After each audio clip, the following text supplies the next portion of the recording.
लोहा नगरपालिकेचे नवनिर्वाचित नगराध्यक्ष श्री शरद पवार आणि निवडून आलेले सर्व नगरसेवक, त्यांना पाठबळ देणारे माझे सर्व सहकारी या निमित्तानं माझ्या कुटुंबाची भेट घेण्यासाठी इथं आले. मी माझ्या कुटुंबाच्या वतीनं सर्वांचं मनापासून स्वागत केलेलं आहे आणि त्यांचे आभार पण मानलेले आहे. नगरपालिका ही मॉडेल बनवण्याच्या दृष्टीनं आमचा निश्चितपणानं प्रयत्न राहणार आहे. राज्याचे उपमुख्यमंत्री आदरणीय अजितदादा पवार साहेबांच्या नेतृत्वात लोहा शहराची विकासाची कामं कशी मार्गाला लावता येईल, मागच्या काळात जी झाली नाही, कदाचित माझाही काळ असेल त्या काळात झालेली नसतील कामं, ती पण कामं करून स्वच्छ आणि सुंदर लोहा करण्याचा आमचा मनोदय आहे. असं आहे की महायुतीच्या संदर्भात राष्ट्रवादी काँग्रेसने भारतीय जनता पक्ष आणि शिवसेनेकडे प्रस्ताव दिलेला होता. शिवसेनेने सकारात्मकता दाखवली. या संदर्भात शिवसेनेचे नेते हेमंतभाऊ पाटील आणि माझी बैठक पण झाली आणि मला वाटते की आज उद्यापर्यंत याच्यामध्ये निश्चितपणानं आम्ही पुढे जाऊ. जे सोबत आले त्यांचं स्वागत आहे, सोबत नाही आले तर स्वतंत्रपणानं राष्ट्रवादी काँग्रेस लढेल.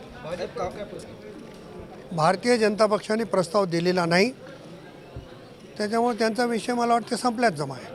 काँग्रेसचे 10 नगरसेवक एमआयएममध्ये दाखल झाले, ते अशोक चव्हाणांची खेळी मानल्या जाते. याकडे अशोक चव्हाणांना हिरवा भाजप करायचा आहे आणि जनता देखील ओळखून आहे की एमआयएम कोणाच्या इशाऱ्यावर चालली आहे, कोण त्यांच्या पाठीमागं पाठबळ देते आहे, हे मी सांगण्याची गरज नाही.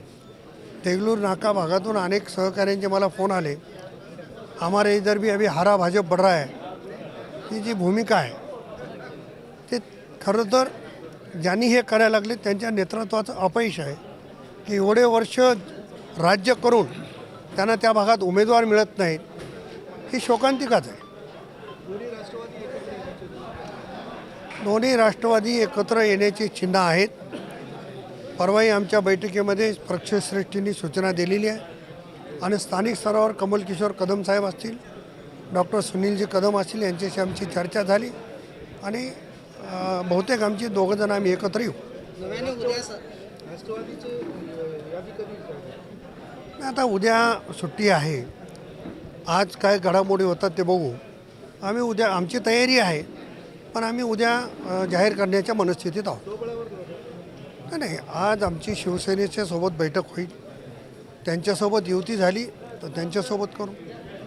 आमचे अध्यक्ष वंचितच्या मंडळीला जाऊन भेटले, वंचितच्या मंडळीने हात पुढे केला तर त्यांच्यासोबत बसू आणि शरद पवार साहेबांची राष्ट्रवादी आणि दादांची राष्ट्रवादी एकत्र येईल.